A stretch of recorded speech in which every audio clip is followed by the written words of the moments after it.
Hello, everybody, and welcome back to Movie Cage Match, the only podcast where two movies enter, one movie leaves. I'm your host, and a recluse with the Juicy Caboose, Damien.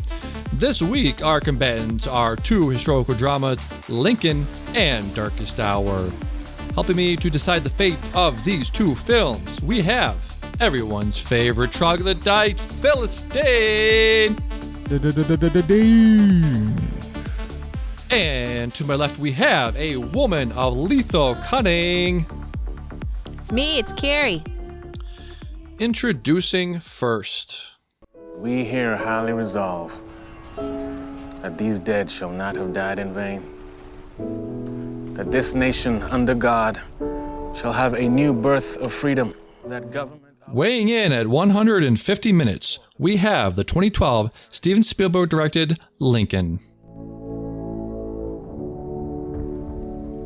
We can't tell our people they can vote yes on abolishing slavery unless at the same time we can tell them that you're seeking a negotiated peace. It's either the amendment or this Confederate peace. You cannot have both. How many hundreds of thousands have died during your administration? Congress must never declare equal those whom God created unequal. Leave the Constitution alone. We're stepped out upon the world stage now, with the fate of human dignity in our hands. Blood's been spilled to afford us this moment. Now! That was from the trailer for Lincoln, starring Sally Field, Tommy Lee Jones, and Daniel Day-Lewis as Abraham Lincoln. Its challenger. Let them see your true qualities, your lack of vanity. And my iron will. Your sense of humor. Ho, ho, ho. Your Majesty. It is my duty to invite you to take up the position of Prime Minister of this United Kingdom. Weighing in at 125 minutes, we have the 2017 Joe Wright-directed Darkest Hour.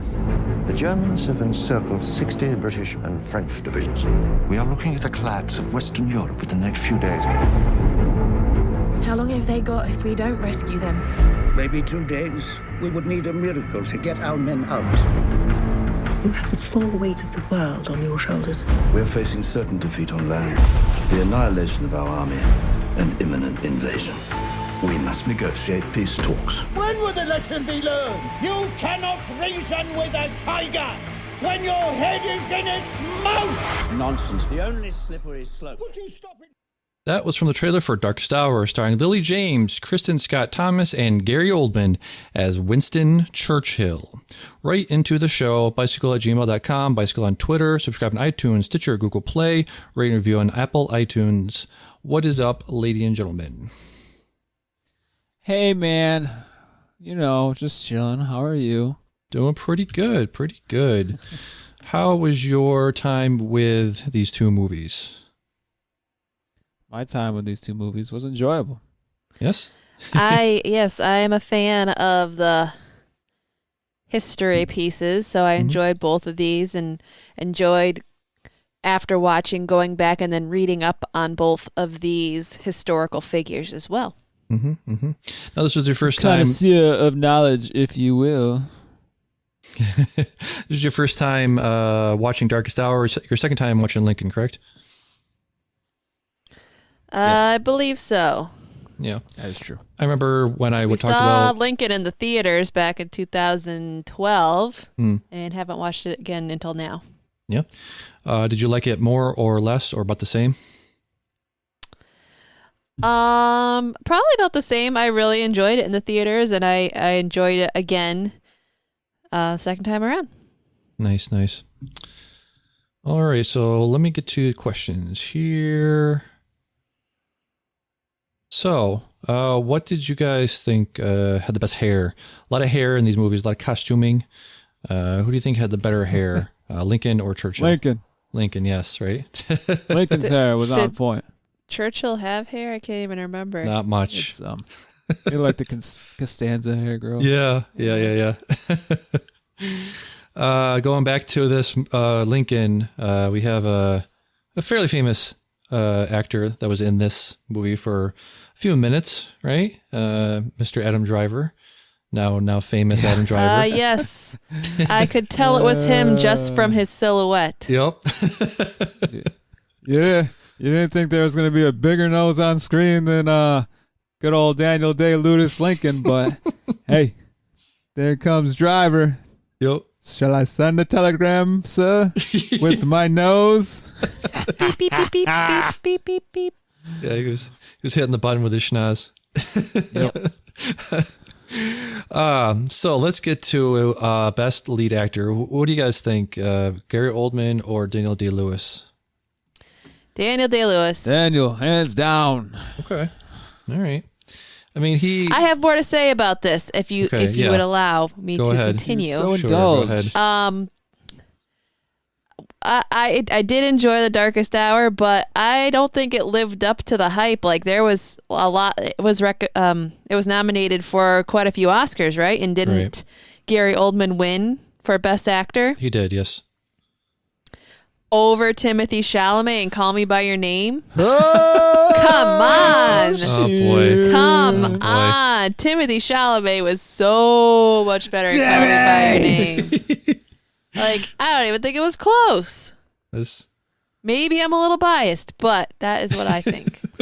Listen, I'm no lover of Timothy Chalamet, but no, it's really possible. Wow. She might have a case here. She might have a case. What do you think, Damien? So looking through the Best Actor nominations for that year, like you said, Timothy Chalamet was nominated along with Daniel Day-Lewis, Daniel Kaluuya in Get Out, Denzel Washington in some movie called Raymond J. Israel. It's tough. I think, playing a guy like Churchill, you automatically get the energy and the gusto and the bluster of him screaming in the chambers.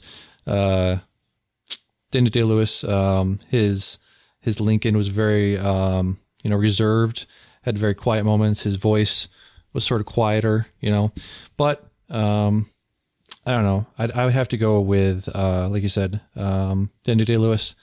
I think he took over that character. Yeah, I think it's a lot easier to embody a character. We've seen, we have video of Churchill all the time. We have all these pictures and videos and everything. So I think he might have probably had an easier time with the persona of Churchill. So I think, like I said, I have to give it to Daniel Day-Lewis, his performance of Lincoln. All right, but who deserved the Oscar in 2017? I think Oldman had to get it just because of that that performance. I mean, it was the most performance. Whether or not it was the best performance, I think what the Academy does a lot of times is give the award to the most performance. So unfortunately, Gary Oldman did give the most performance. Like on screen longer, carrying the movie by himself. Is that what you like? More energy, more, like I said, more bluster. The Academy rewards that. Like, I don't think it was better. Like Timothy Chalamet gave an amazing performance in Calling By Your Name. I'm not saying he didn't, but I'm just saying who, probably was more likely to win was Oldman. Mm-hmm. The Academy likes to reward historical recreations. So, I mean, if it was up to me, I'd probably give it to Chalamet, but yeah. Yeah, Yep. I mean, they're wrong, but... They're wrong. Whatever. Right. Let's see. So let's get to supporting acting. In Lincoln, we have David Stranahan as William Seward. Quick trivia bit here. He was the voice of Roosevelt in Darkest Hour when Churchill's calling FDR on the phone. Yeah, that was David Strathairn. I don't know how to pronounce his name, but he was on the phone there. He played William Seward in Lincoln. You have James Spader as Bilbo, WN Bilbo. Tommy Lee Jones as Thaddeus Stevens. I think he was great as Stevens. Yes. Pretty amazing cast here. Tim Blake Nelson as the other guy that was trying to procure votes for the 13th Amendment. You have Jared Harris playing Ulysses S. Grant. Pretty stellar supporting cast. Going through Darkest Hour, we have Ben Mendelsohn as King George VI. I loved him in that. Lily James as Elizabeth Layton, his secretary. Just going through the list here, I feel like Lincoln has it with the supporting cast. What do you guys think? Agreed. Yeah. Did you know the dad from Call Me by Your Name was in Lincoln? I did. I noticed that. One of the representatives that Lincoln sways, the one that's like, I said, yeah. He screams. Like climaxing. Talking about Michael Stuhlbarg, who played George Yeaman, something like that. Yeah. Yeah. I feel like with Lincoln, we were just sitting there, and then just every 5 seconds when somebody was introduced, it was like there's another one. That guy. Another one. Another one. Another one. Person that's famous. Another one we know. Yep. There was like something insane. Like 120 people had like speaking roles in that movie or something absurd like that. Yeah. There's a guy from Succession, one of my favorite shows, Succession. Jeremy Strong played John Nicolai. He seemed to be always right behind Lincoln. So if you saw a guy with like a goatee and dark black hair, that was Jeremy Strong. He was very good in that. So I guess we agreed supporting actor goes to Lincoln. Best music, I would say Lincoln. Honestly, I really don't pay attention to the music. I abstain from this vote. All right. Deanne, what do you say? I'd say it was Lincoln. Lincoln, music by John Williams, so that makes sense. Best costuming. Again, Lincoln. I didn't see anything that stood out in Darkest Hour. All right. Just people walking around London and everything. I mean, that's just like, it's barely out of today's fashion, as far as I'm concerned. But, going back there, you actually had to come up with something for Lincoln. So, what do we think? All those, straight up those wigs they were wearing all the time. Yeah. Yeah. All those wool overcoats and leggings and... Yeah, Jesus, they must have been sweating balls when they were in the house, having all those debates, crammed shoulder to shoulder, sweating. There's a real sweat box in there. Yeah, that's why they're all pissed off. Suffering from syphilis and fucking typhoid fever and all that shit. Yeah. Tuberculosis. Yep. What do we think for best cinematography? Also Lincoln. Really? Lincoln. Really? Okay. I mean, I was watching Darkest Hour, and very very interesting shots. They would have like the bombs dropping, and they would start from the sky and drop in. Did you notice that part where they showed like the bombs dropping on the ground, and then it merged into somebody's face? That was pretty cool. Yeah, I mean, I thought those were kind of a little cheesy. Okay. Sometimes it just, I don't know. It was almost like they were using like animation from that time period to do that, and I don't think it really. I don't know. I know what you're saying. I saw it, but I didn't really feel. I was looking at it like with Lincoln, like they made a way to bring a period where typically you see like black and white stuff. They put an appropriate amount of color to it while still keeping like still keeping that classic feel you would see like in a history book. I felt like it had like a like the color was turned up, but the brightness was turned down at the same time, and just everything that. You just really felt like you were kind of there. You were witnessing it kind of during that time period. I felt like it was bringing it out in like a modern setting, yet still capturing the setting that it was actually taking place in. Yeah, it felt more immersive in Lincoln. Yeah, immersive. Yeah, that's right. Yeah. Let me skip ahead. Let me talk about what do you think was the better speaker, Lincoln or Churchill? What are the better speeches? Lincoln, hands down. He had the better speeches or stories? Oh yeah, I want Lincoln to be my grandfather. Right. Let's see. Okay. So this is our second Joe Wright movie we've talked about a few weeks ago. We talked about Atonement. So what do you think takes it between Darkest Hour and Atonement? What was your favorite Joe Wright movie? I like Darkest Hour better. Better, yeah. Darkest Night, no yeah. Evil shall escape my sight. 3 lanterns, might. No, Darkest Hour. Okay, all right. Let's see. What did you like better story-wise? Are you kidding me? Atonement with the You're triggering me with that click, click, click, click, click, click, ching. Oh, right. Get out of here. I'll smash something. Story, dialogue, stuff like that. What would you prefer, Lincoln or Darkest Hour? Lincoln. Yes. Oh boy. All right. I see what's going on Man, here. I mean, how you go against it? I mean, I don't want to take away from what Darkest Hour achieved. When I suggested this movie, I thought it was going to be a fair fight. I did too. And honestly, it was a fair fight. Like, you sit here and you listen to it, but like Lincoln just pumped out story after story, and the people talking back to him. A lot of that whole movie was dialogue, so it's very hard to even compete in a speaking role basis. And I understand Darkest Hour Darkest Hour was a lot of speeches too. Yeah. But in my opinion, Churchill was kind of like, well, I say I want Lincoln to be my grandpa.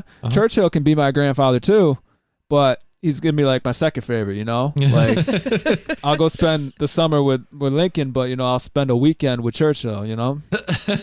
Hey, Churchill would be the type that's gonna yell at you for everything. Yeah, you know. Like Lincoln didn't ever have to yell hardly. He would just start talking and everyone would listen because he always had something interesting to say or some story, even in the most tense moments. Like, my favorite one was the George Washington story, where it was like right after he's telling a story about how right after America won their independence, this guy from America goes over to England, and in the bathroom he sees they have a picture of George Washington hanging over the toilet. Do you remember the story? Yes. And they're all like, they did it as an insult to him. They're all waiting for him to say something, and he comes out and he's like, yeah, nobody can make people shit faster than George Washington. Or English people, British people. Make the English shit faster than the picture of George Washington, right? Yeah. Right. That was a good one. Yeah, no, she's right about that 100%, because it was like, you fear Churchill as a grandfather. Like, you just know that, you know, you need to act chill the whole time, otherwise he's going to let you know. Lincoln, you know, he spoke softly, and he let you sit on his lap, you know, tell you a nice story. You know, I could see where he'd be your favorite grandfather. You know, it's just the dialogue just between the two main characters, let alone the rest of the movie. I think Lincoln takes you. You know. All right, okay. Sit on Lincoln's lap. Don't spoil it. Don't spoil it. Still got a couple things to do here. How the movie ended? I sat on Lincoln's lap. I wish. Right. Before we get to the what awards and Rotten Tomatoes and all that, so just give me your general thoughts, I guess, final thoughts, concluding thoughts on both these movies. I wanted to point out one interesting thing I noticed. So King George in this movie has been depicted in many other movies and TV shows, and I thought it was cool that they captured his speech impediment. Yes. Like, that was the same king from the King's Speech. I don't know if most people know that. He was also in the show The Crown without having any speech impediment, so I thought it was interesting that they chose to have to capture him that way. The Crown's up for an Emmy too, so apparently they're not too sticklers. Oh, it was season 1 that he was in only. Then he died. Okay. I liked both of these movies, but I feel that Darkest Hour had too narrow of a scope. Like, it just focuses on one part of Churchill's time and power. And it was very important, of course. Like, he convinced Parliament not to make peace with Germany, even though they were losing at that point. This is obviously a major accomplishment because Germany probably would have destroyed Europe if Britain had backed down. Right. But the movie doesn't show what I thought was even more important was the Grand Alliance with FDR and Stalin. Like, that was the biggest deal, I thought, when he partnered up with FDR and Stalin from Russia, and together they implemented these strategies that was what defeated the Axis powers in the end. So I wish they would have included that. I would have liked to see the dynamic between those three, Churchill, Stalin, and FDR together. Mm-hmm. Which, I hear you. And I would counter with, while Darkest Hour only focused on a part of Churchill's reign. I feel like Lincoln also only focused on a part of his reign. Yes. I mean, the 13th Amendment, which is something that he's probably definitely the most known for that. But there's other stuff that the Emancipation you know what I'm trying to say. Emancipation Proclamation. Yeah. So, I mean, it focused on a part for him too, and like even like when the death scene for Lincoln, it's kind of like you were at a different theater when everything happened. So you didn't even get that. I don't say satisfaction, but just the finish from it alone.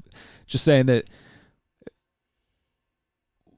seems like a personal preference from you that you want to see more at Churchill, which I completely understand. But there's more to Lincoln than just the 13th Amendment. Like I think we were actually even having the conversation. You never once saw the vice president. You would see the Secretary of State in there, but the vice president, and I wonder if it was intentional because he's actually regarded as one of the shittiest vice presidents of all time. Shittiest presidents of all time. Yeah, after Lincoln died, he became president, and he was pretty much terrible by all accounts. So I'm just saying that I think it would have been a more interesting movie had they included that piece, or if they had focused on that piece instead of the piece they focused on. Yeah, I feel like that could have been more interesting. You're right. A lot of Darkest Hour. It was tense, and like you said, it was a big deal. But you wonder if there's more things that happen when Churchill was in power that probably could have been a little bit more riveting for an audience. Mm-hmm. Was he constantly fighting with Stannis? Stannis? Game of Thrones? Stephen Delane. Let me see. Yes. I think it was Stannis. Yes, it was Stannis. Yeah. Yes, it was. Yep. That seemed appropriate. Stannis. I wonder if I haven't watched a whole lot of stuff he's done, but he definitely seems like the cantankerous. I wrote that down, rival. actually. Has he ever played a happy character before? Because he doesn't look cut out for Masters that scowl and the cold, piercing eyes, like, I am not entertained. Yeah.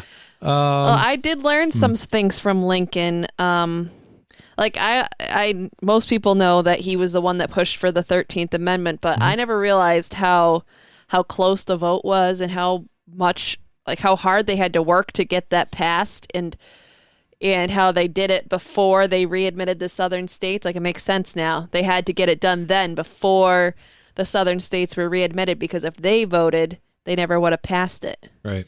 Yeah. That's why it was such a time crunch. I never knew any of that. He also had the danger that, he knew he could do something about it now, and to wait and risk undoing everything that he's already done so much good already, to risk undoing all that would just be devastating.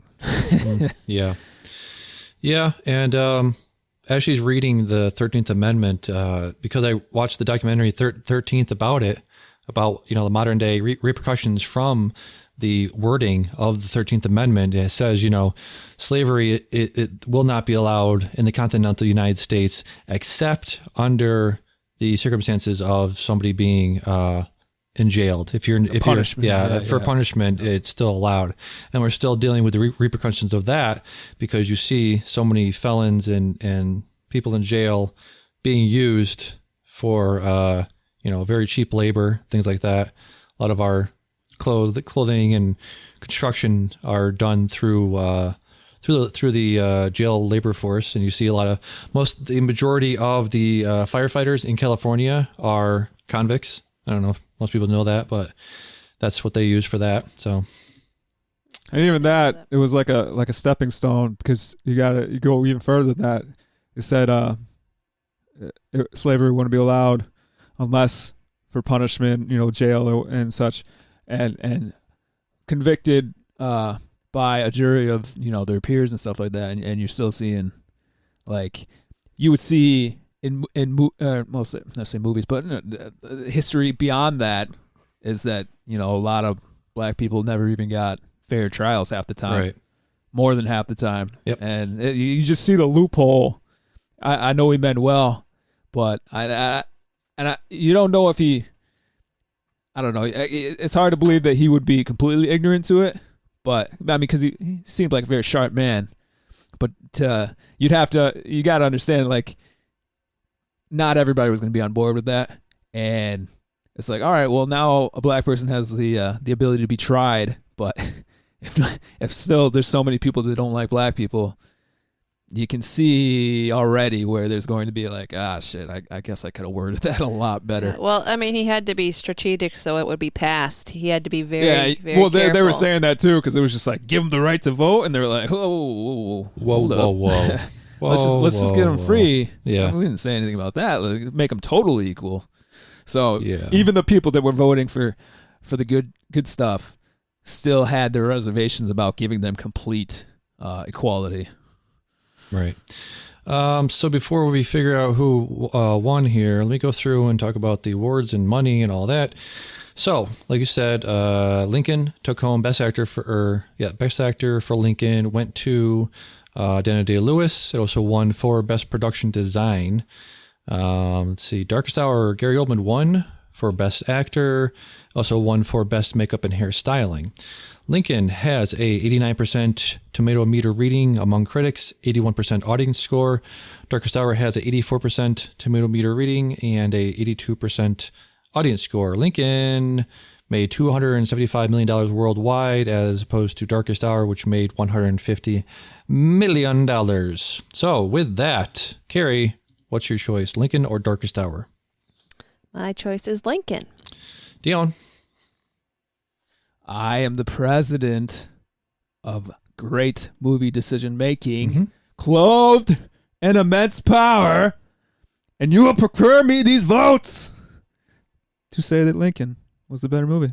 All right, so I guess that'll do it. I'll put my head in for Lincoln.